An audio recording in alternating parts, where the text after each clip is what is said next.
단 음식이 좋지 않다는 건 이젠 상식에 속합니다. 심장질환을 비롯한 고질병의 주범이 지방이 아닌 설탕이라는 연구 결과가 많습니다. 이런 당분을 많이 먹으면 어떤 일이 생길까? 당분을 과다 섭취했을 때 신체에 미치는 영향과 발생 위험이 증가하는 질병을 알아봤습니다. 설탕을 먹으면 뇌에 도파민이라는 기분 좋은 화학 물질이 급증합니다. 이 때문에 오후 3시 무렵에 사과나 당근보다 캔디바를 더 갈망하게 됩니다. 과일과 채소와 같은 천연식품은 뇌가 많은 도파민을 방출하지 않기 때문에 뇌는 동일한 쾌감을 얻기 위해 점점 더 많은 설탕을 필요로 하기 시작합니다. 이것은 밥을 먹은 뒤에도 아이스크림을 꼭 먹어야 한다는 감정을 유발합니다.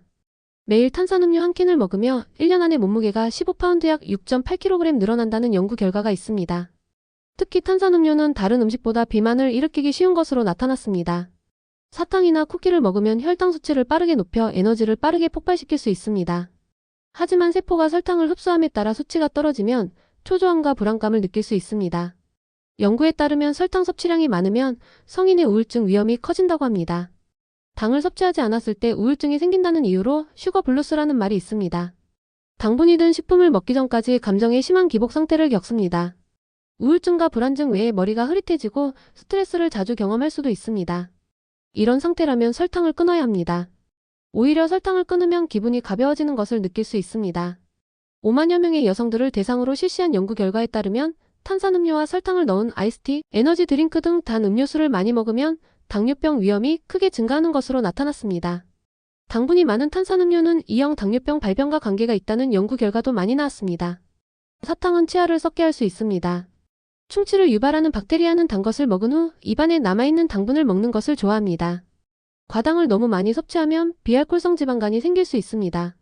간에 지방이 쌓이게 되면 간 부전으로 악화될 수 있습니다. 간 부전은 여러 원인에 의한 간질환으로 간의 합성 및 해독 기능이 떨어진 상태를 말합니다. 관절 통증이 있다면 설탕을 절제해야 합니다. 연구에 따르면 단 것을 많이 먹는 것은 신체에 염증을 일으키기 때문에 관절통을 악화시킵니다. 또 다른 연구에 따르면 설탕을 많이 먹거나 마시는 사람들은 류마티즘 관절염에 걸릴 가능성이 더 높을 수 있습니다. 당분이 많은 음식은 가장 위험한 암으로 꼽히는 췌장암 위험을 높인다는 몇몇 연구 결과가 있습니다. 이는 당분이 많이 든 식품이 췌장암을 발생시킬 수 있는 비만, 당뇨병과 연관이 있기 때문입니다. 염증의 또 다른 부작용은 피부를 더 빨리 노화시킬 수 있다는 것입니다. 과도한 설탕은 혈류의 단백질에 달라붙어 최종당화 산물라고 하는 유해 분자를 생성합니다.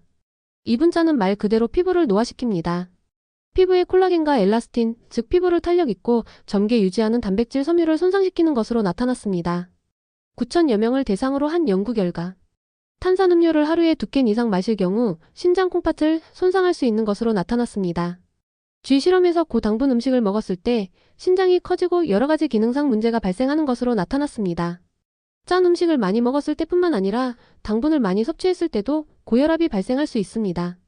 고혈압 증상이 전혀 없던 성인 4,500여 명을 대상으로 한 연구에서 매일 74g 이상의 당분을 섭취한 사람들은 고혈압 위험이 크게 증가한 것으로 나타났습니다.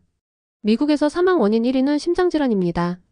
흡연과 오래 앉아있는 습관 등이 심장질환의 주요 원인으로 꼽혀왔습니다. 과다 당분 섭취도 원인으로 꼽힙니다. 심장질환의 위험 인자인 당뇨병과 비만이 과다 당분 섭취와 연관이 있기 때문입니다. 비만과 당뇨병은 인지력 감퇴와 알츠하이머병의 위험 인자입니다. 따라서 당분 과다 섭취가 인지력 감퇴와 연관이 있다는 건 놀라운 사실이 아닙니다. 한 연구에 따르면 당분과 지방을 많이 섭취한 실험쥐는 정서적 각성이 느려지고 기억장애를 겪은 것으로 나타났습니다.